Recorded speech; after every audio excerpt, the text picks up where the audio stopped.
अस्सलाम वालेकुम। Scene Vista में मैं आपको खुशामदीद कहती हूँ।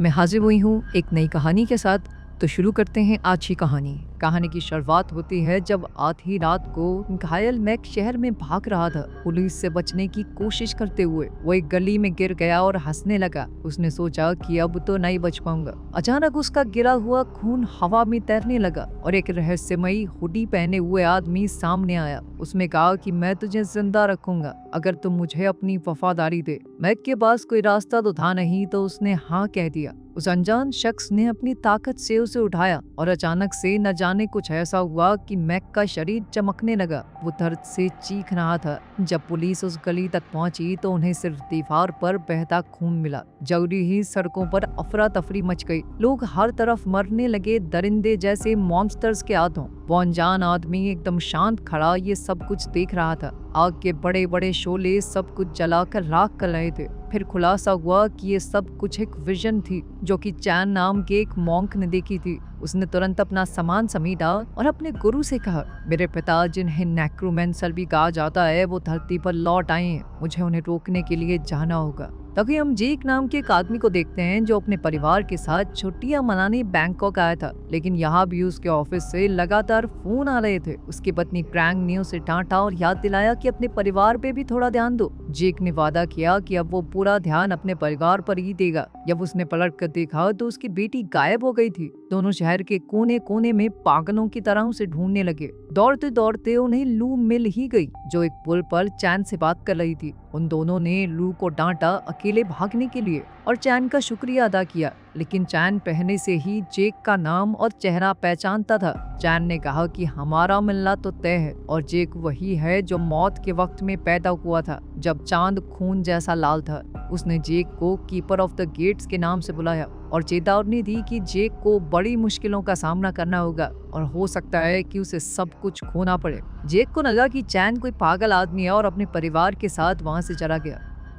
बाद में मॉल में लू की आइसक्रीम उसकी टी शर्ट पर गिर गई तो प्रैंक उसे बाथरूम में ले गई साफ करने के लिए। उसी वक्त मैक मॉल में आया और एक आदमी से टकरा गया। उसने अपना लॉलीपॉप उस आदमी को पकड़ाया और फिर बंदूक निकालकर उसे गोली मार दी। लोगों ने घबराकर भागना शुरू कर दिया। मैक अंधाधुन गोलियां चला रहा था। शॉपिंग करने आए लोग और एम्प्लॉयज दोनों इस गोलीबारी में मारे गए। लोगों की भीड़ एग्जिट की तरफ भागने लगी, लेकिन जेक उस भीड़ को धक्का मारकर अपने परिवार तक पहुंचा। उसने उन्हें कहा कि बाथरूम में ही छुपे रहना, मैं लोगों की मदद करने जा रहा हूँ। इसी दौरान ऑफिसर एरिड भी मॉल के अंदर आ गया। जेक ध्यान से छुपते छुपते घूम रहा था और लोगों को छुप कर रहने की चेतावनी दे रहा था। जब मैक एक खून लगी टॉल में उलझा हुआ था तब जेक सामने आया, अपनी बंदूक निकाली और कहा कि अपना हथियार नीचे फेंको। मैक बिल्कुल बेपरवाह लग रहा था, मानो उसे ऐसा लगता हो कि वो मर ही नहीं सकता और अब वो उस डॉल का इस्तेमाल करके जेक से बच्चे जैसी आवाज में बात कर रहा था। जेक ने धमकी दी कि अगर मैक ने सरेंडर नहीं किया तो वो उसे मार डालेगा। मैक अचानक से गोलियां चलाने लगा और जेक को फिर से छुपना पड़ा। पास ही में एक रोती हुई लड़की फोन चलाने की कोशिश कर रही थी ताकि वो मदद बुला सके, लेकिन देखते ही देखते मैक ने उसे भी गोली मार दी। बाहर पुलिस और आग बुझाने वालों की एक पूरी टीम ने मॉल को घेरा हुआ था। ये कब मैक को पागल कहकर उसे उकसाने लगा कि इसका ध्यान तो भटके और मौका देखकर उसने फटाक से गोली चला दी, जिसके बाद मैक घुटनों पर गिर पड़ा। एरिड उसके पीछे आ गया, लेकिन मैक फिर भी बेपरवाह लग रहा था, मानो उसके ऊपर गोली का कोई असर ही नहीं हुआ। उसने जेक का शुक्रिया किया उसे मारने के लिए, ये कहते हुए कि अब उसका काम पूरा हुआ और कीपर वापस आ चुका है। अचानक मैक का शरीर जलने लगा और वो ब्लास्ट हो गया। पूरी इमारत हिलने लगी। मॉल के ऊपर का धुआं एक दहाड़ती हुई खोपड़ी बन गया और आग शहर के हर कोने में फैलने लगी। प्रैंक लू को बाथरूम से खींचकर बाहर ले आई और दोनों भाग कर निकले, लेकिन सामने एक फायर ट्रक क्रैश हो गया और लोग एक दूसरे पर हमला करने लगे। एक फायरमैन भी एक आदमी को चाकू से मार रहा था। प्रैंक और लू के पास अब कोई दूसरा रास्ता नहीं था, तो वो दोनों मॉल में वापस घुस आई। दोनों बड़े ध्यान से छुपे छुपे घूम रहे थे। उन्होंने देखा कि एक आदमी लगातार किसी का सर काउंटर पर पटक रहा था और फ्रंट डेस्क पर एक लाश पड़ी थी। अचानक एक पागल आदमी ने कोने से निकलकर उस पर हमला कर दिया। प्रैंक ने एक मैनिक्विन उस पर मार दिया और उसका सर प्लास्टिक के हाथ से फोड़ दिया। फिर प्रैंक और लू एस्केलेटर की तरफ भागे, लेकिन और भी पागल लोग उनके पीछे आने लगे। प्रैंक ने लू को एस्केलेटर के साइड में बैठाकर नीचे स्लाइड करवा दिया। जबकि वो खुद सीढ़ियों से आई और मैनिकन का हाथ लेकर अटैकर्स से लड़ती रही। लू नीचे पहुंची लेकिन एक आदमी ने उसे पकड़ लिया। घबरा कर प्रैंक ने तुरंत एक दुश्मन को गिराया और दूसरे को मारकर अपनी बेटी को बचा लिया। दोनों भागकर एक के पीछे एक दरवाजे तक पहुंची। तभी एक बस वहां रुकी। ड्राइवर जैसे ही बाहर निकला तुरंत किसी और ने उसके ऊपर हमला कर दिया। लड़ाई शुरू हो गई। प्रैंक किसी तरह से अपनी बेटी के साथ बचने की कोशिश कर रही थी, लेकिन हर तरफ हिंसा, हथियार, आग और कार क्रैश हो रहे थे। बहुत भागने के बाद वो एक ग्रोसरी स्टोर में छुप गए। प्रैंक का मोबाइल काम नहीं कर रहा था तो वो ध्यान से छुपकर स्टोर के फोन तक गई। उसने काउंटर पर पड़ी लाश पर ध्यान नहीं दिया, लेकिन वो फोन भी काम नहीं कर रहा था। तभी एक डरावना आदमी दुकान में घुस आया। उसने दुकान का कुछ सामान नीचे फेंका और फिर लाश की जांच करने लगा। फिर वो इधर उधर देखने लगा कि कोई है तो नहीं। लू लगातार उससे बचने के लिए छुपती हुई घूम रही थी, लेकिन जब बाहर एक लाश खिड़की से टकराई तो डर के मारे लू के मुंह से आवाज निकल गई। उस अजनबी ने लू को देख लिया। जब वो हमला करने ही वाला था तो प्रैंक पीछे से आई और उसे मार गिराया। उधर जेक और एरिक होश में आए और समझ नहीं पा रहे थे कि ब्लास्ट के इतने नजदीक होने के बाद भी वो बच कैसे गए। जेक और एरिक ने देखा कि आसपास कोई लाश नहीं है। जेक ने एक आदमी को अपने नजदीक ही खड़ा देखा, लेकिन जैसे ही पलक झपकी वो गायब हो गया। एरिक को कुछ खून के दाग मिले और महसूस हुआ कि ये दाग तो बहुत पुराने हैं। जब उन्हें कुछ आवाजें सुनाई दी तो वो जांचने चले गए और एक औरत उन्हें दिखी जिसके हाथ में चाकू है। उसने पलटकर अपना डरावना चेहरा दिखाया और एरिक पर झपट पड़ी। उसे चाकू घोंपकर मार डाला। जेक ने जब गोली चलाई तो गोलियों का असर ही नहीं हो रहा था। औरत ने उस पर भी हमला किया और लड़ाई शुरू हो गई। बड़ी मुश्किल से जेक ने उसका सर पटक कर उसे बेहोश कर दिया। इसके बाद जेक भागकर छुप गया, लेकिन वो औरत तुरंत समझ गई और उसे ढूंढने लगी। अचानक उसके हाथ पांव लंबे हो गए और वो छत पर चलने लगी। जेक छुप छुप कर घूम रहा था, लेकिन उस औरत ने उसे ढूंढ कर खींच लिया। जेक ने फिर से गोली चलाई, लेकिन उस अजीबोगरीब औरत पर कोई असर नहीं हुआ और अब वो जेक को भी चाकू से मारने की कोशिश करने लगी। घबराकर जेक ने जोर लगाकर उसे धक्का दिया और फिर से भाग निकला। वो दौड़कर जल्दी से बाथरूम में गया, लेकिन उसे अपना परिवार वहां पर नहीं मिला। मॉल के बाकी हिस्सों में ढूंढते हुए जेक ने देखा कि सारा खाना सड़ चुका था। अभी उस औरत ने फिर से हमला कर दिया। जेक ने उस पर कुर्सी से हमला करके वहां से निकलने की कोशिश की। उस औरत ने तुरंत उसका रास्ता रोक लिया तो जेक ने आसपास लटके हुए तार पकड़ के उसे बांध दिया और सजावट की एक चीज से कस दिया। उसने उस औरत के ऊपर कई वार किए, लेकिन असर नहीं हुआ तो वो उसे वहीं छोड़कर भाग गया। उधर प्रैंक और लू स्टोर से निकलकर बस स्टेशन तक पहुंचे, जहां लोग अभी भी एक दूसरे पर हमला कर रहे थे। उन दोनों ने छुप छुपा कर वहां से निकलने की कोशिश की। एक आदमी ने उनका रास्ता रोका तो वो बस के नीचे से रेंग कर निकल गई। लू ने एक गाड़ी देखी जिसमें कुछ नॉर्मल लोग उन्हें बुला रहे थे। उसने सही मौके का इंतजार किया और फिर दौड़कर उस गाड़ी की तरफ चली गई। ड्राइवर ने कहा कि बस चल सकती है, लेकिन उसकी चाबी बाहर गिर गई है और कोई लेने की हिम्मत नहीं कर पा रहा। प्रैंक तुरंत भागकर चाबी उठा लाई, लेकिन जैसे ही वापस आने लगी दो पागल आदमी उसे खींचकर पीछे ले गए। लू ने रोते हुए अपनी माँ का हाथ पकड़ने की कोशिश की, लेकिन हाथ छूट गया। अभी एक पैसेंजर हिम्मत करके बाहर आया और दोनों आदमियों से लड़कर प्रैंक को बचा लिया। प्रैंक अपनी बेटी के पास लौट आई और ड्राइवर को चाबी दी। आखिरकार बस तो चल पड़ी, लेकिन वो पैसेंजर उन पागल लोगों के हाथों मारा गया जिनसे उसने प्रैंक को बचाया था। बस ज्यादा दूर नहीं जा पा रही थी क्योंकि रास्ता छोड़ी हुई गाड़ियों से ब्लॉक हो रखा था। इसीलिए प्रैंक और लू फिर से पैदल चलने लगे।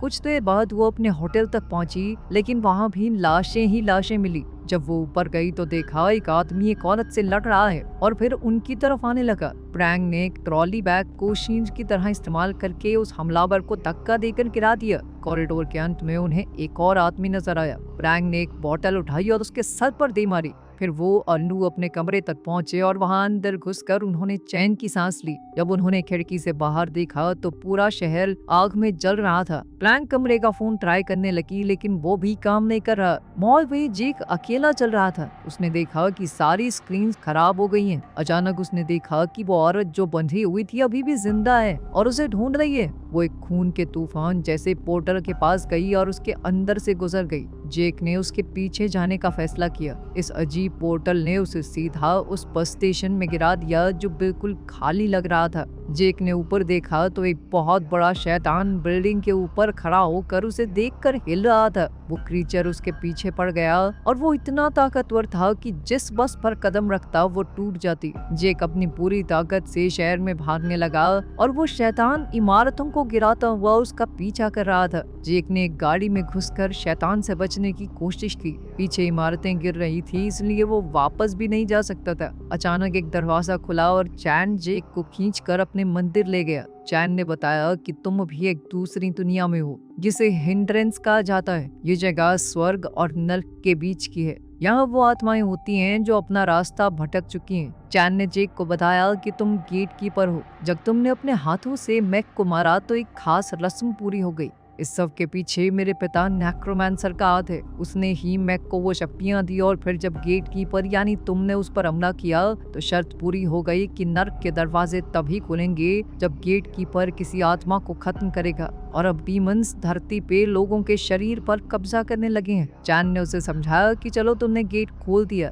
लेकिन तुम्हारे पास इसे बंद करने की ताकत भी है। तुम गेट कीपर हो। जेक को अभी भी उसकी बातों पर यकीन नहीं हो रहा था। जिस पर चैन कहने लगा कि तुम खूनी चांद के नीचे पैदा हुए थे। तुम्हारी माँ जन्म देते ही मर गई थी, है ना? जेक ये सब समझ नहीं पा रहा था। उसे सिर्फ अपने परिवार की फिक्र हो रही थी। चैन ने उसे समझाया कि देखो गेट बंद करना पड़ेगा सबसे पहले, तभी तुम अपने परिवार और पूरी दुनिया के लोगों को बचा सकोगे। लेकिन उनके पास ज्यादा वक्त नहीं है क्योंकि वो डीमन हर एक आत्मा को खाकर और भी शक्तिशाली हो रहा है। सबसे पहला कदम है मैक को ढूंढना। जब दोनों ने अपनी खोज शुरू की, चैन ने अपनी कहानी बताई। उसका बाप नेक्रोमैंसर एक लालची मॉन्क था जिसने अपने गुरु के कुछ खुफिया स्क्रोल चुरा लिए। उसने ऐसा काला जादू किया कि वो अपने ही शरीर को खो बैठा, जिसके बाद बेचैन होकर नेक्रोमैंसर ने अपने ही बेटे के शरीर को पाने की कोशिश की। चैन को अपने वश में करने के लिए जादू किया लेकिन मेरी माँ ने ऐसा होने नहीं दिया। इसके बाद मेरे पिता की आत्मा को इस दुनिया से निकाल दिया गया लेकिन इस नाकाम कोशिश से मेरे दिमाग में उनका बहुत सारा ज्ञान आ गया। अब मैं आत्माओं की शक्ति को पाकर अलग अलग दुनिया के बीच में सफर कर सकता हूँ। उसकी बात को जेक ने बीच में ही रोक दिया जब उसने देखा कि एक औरत छत पर है और एक डीमन उसे घेरे हुए था। चैन ने कहा कि हमें वक्त बर्बाद नहीं करना चाहिए लेकिन जेक फिर भी दौड़कर उस औरत की मदद करने गया। उसने एक लोहे का सरिया पकड़ा और छत की तरफ बढ़ा जहाँ उसे बहुत सारे डीमंस दिख रहे थे। तेजी से वो उन्हें एक एक करके मार कर नीचे गिरा रहा था। फिर जेक ने एक औरत को चेक किया और पहचाना कि ये तो मॉल में थी। वो औरत रो रही थी, जो कुछ हुआ उसे याद करते हुए। वो पछता रही थी कि उसने अपने पति को धोखा दिया। यही वजह थी कि उसकी आत्मा अभी भी भटक रही है। अभी अचानक एक बड़ा सा डीमन पास आया और बिल्डिंग को तोड़ना शुरू कर दिया। जेक ने उसे देखकर लड़की का हाथ पकड़ा और उसे खींचकर भागने लगा लेकिन डीमन ने लड़की को पकड़ लिया और उसे खा गया। डीमन के चले जाने के बाद जेक फिर से चैन से मिला। उसने चैन को बताया कि लड़की को खुद भी पता नहीं था कि वो मर चुकी है। जेक को याद आया कि मॉल में जो धमाका हुआ था वो बहुत बड़ा था। अब उसे लग रहा था कि वो खुद भी मर चुका है और वो भी ये बात नहीं जानता। चैन ने बताया कि ये एकदम सच है। ये सुनकर जेक टूट गया। अपने परिवार के बारे में सोचकर रोने लगा। चैन ने उसे समझाया कि वो एक खोई हुई आत्मा बन गया है लेकिन अभी सब कुछ खत्म नहीं हुआ। तुम खास हो, अभी भी धरती पर जा सकते हो एक कवच का इस्तेमाल करके। जेक और चैन जब शहर पार कर रहे थे, उन्हें एक उड़ता हुआ राक्षस उनका पीछा करता हुआ दिखा। वो दोनों तुरंत एक बिल्डिंग के अंदर दौड़े